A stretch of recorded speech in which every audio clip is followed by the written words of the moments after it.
የክርስቶስ ንጉሥ ኖቬና ቀን 9 ረቢ ወዴት ትኖራለህ? ኢየሱስም ሲሄድ ተመልክቶ እነሆ የእግዚአብሔር በግ አለ። ሁሉም ደቀ መዛሙርት ሲናገር ሰምተው ኢየሱስን ተከተሉት።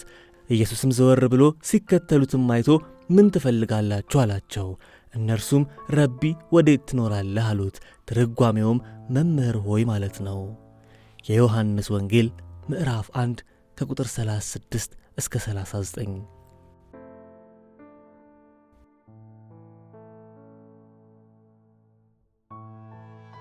ኢየሱስ መጥምቁ ዮሐንስ ያጠምቅ ከነበረበት አጠገብ አለፈ። ዮሐንስ ወደ ኢየሱስ ተመልክቶ እነሆ የእግዚአብሔር በግ አለ።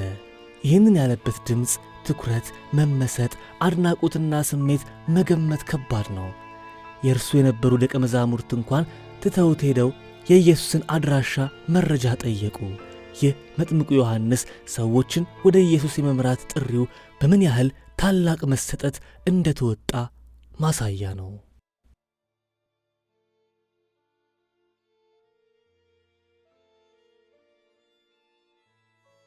ጌታ ኢየሱስ ትላንት ወደ ዮሐንስ ሄደ፣ ዛሬ ደግሞ ሲሄድ የሚለው አቅጣጫ ከዮሐንስ ወዲያ እንጂ ወደ እርሱ አይደለም። ምናልባት ከዚህ ጊዜ ወዲያ ኢየሱስ ከዮሐንስ ጋር ዳግም አይገናኙም። በመንፈስና በሥጋ የሚዛመዱ በእግዚአብሔር መንግሥት ያላቸው ሚና ያውቁታልና በዘላለማዊ መንግሥቱ ለዘላለሙ አብረው ስለሚሆኑ በምድር ብዙም ሲነፋፈቁና አብረውም ሲራመዱ አልታዩም።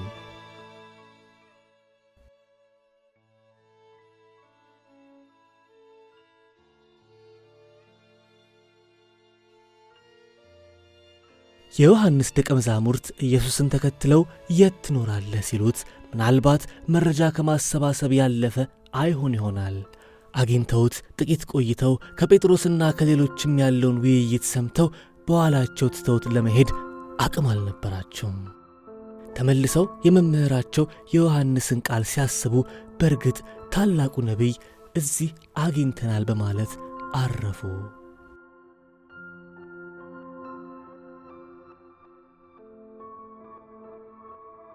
ዮሐንስ እርሱ ሊልቅ እኔ ግን ላንስ ያስፈልጋል። የዮሐንስ ወንጌል ምዕራፍ 3 ቁጥር 30 ላይ እንዳለው ደቀ መዛሙርቱ ጌታው እልፍ ሲል እንዲከተሉት በፍጹም ትሕትና መራቸው። የሚከተሉት በእርሱ ዘንድ ሲደርሱ ጌታ ኢየሱስ ራስን በመካድ በባዶነት ምቾትና ምድራዊ የሚሆን ሙላትን በመተው ብቻ የእርሱ ደቀ መዛሙር መሆን እንደሚቻል ነገራቸው። ኢየሱስን ለመከተል ሳቢ ማስታወቂያ የለውም። የኢየሱስ ደቀ መዛሙርት የመሆን ትርፍ የእግዚአብሔር መንግሥት ሐሳብ ካልሆነ በምድራዊ ስሌት እንዲያውም ፈተና ይተርፈዋል።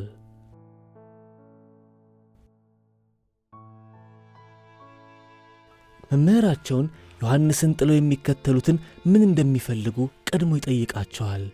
እንከተልሃለን ስንለው ጌታ ይህንን ጥያቄ እኛንም ይጠይቀናል። ምን እንደምንፈልግ ለራሳችን ግልጽ እንዲሆንልን ያስፈልጋል።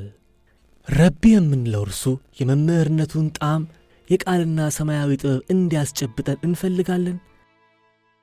ተአምራትን እያደረገ ዐይኖቻችን እየተደነቁ በየዕለቱ የፈጣሪ እጆች ከእርሱ ጋር እንደሆኑ ሲያሳየን መደመም እንፈልጋለን። ምን እንፈልጋለን?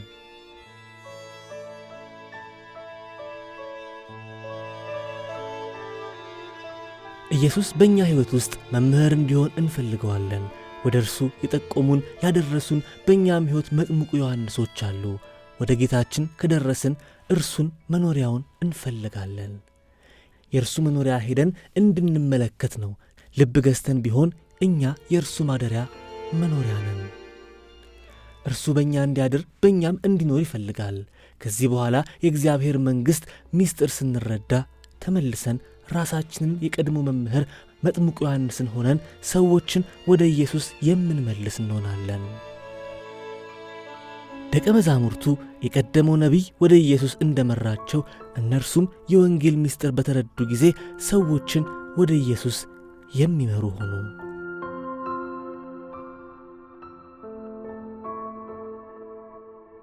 በእርግጥ ወደ ኢየሱስ የመምጣት ትርፍ በቃሉ በሕልውናውም መጽናናትና ዕረፍትን ማግኘት ነው። እናንተ ደካሞች ሸክማችሁ የከበደ ሁሉ ወደ እኔ ኑ፣ እኔም አሳርፋችኋለሁ።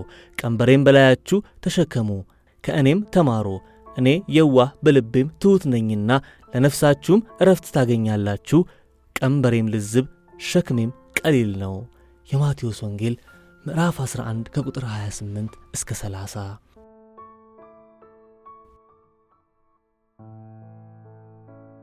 ኢየሱስ ያልፋል።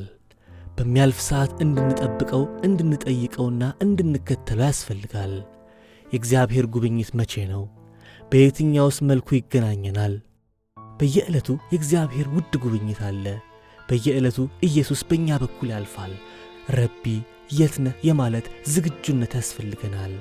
የተከፈቱ ዐይኖች መምህርን ያያሉ፣ እርሱንም ወዴት እንደሚገኝ ይጠይቃሉ፣ ያገኙትማል።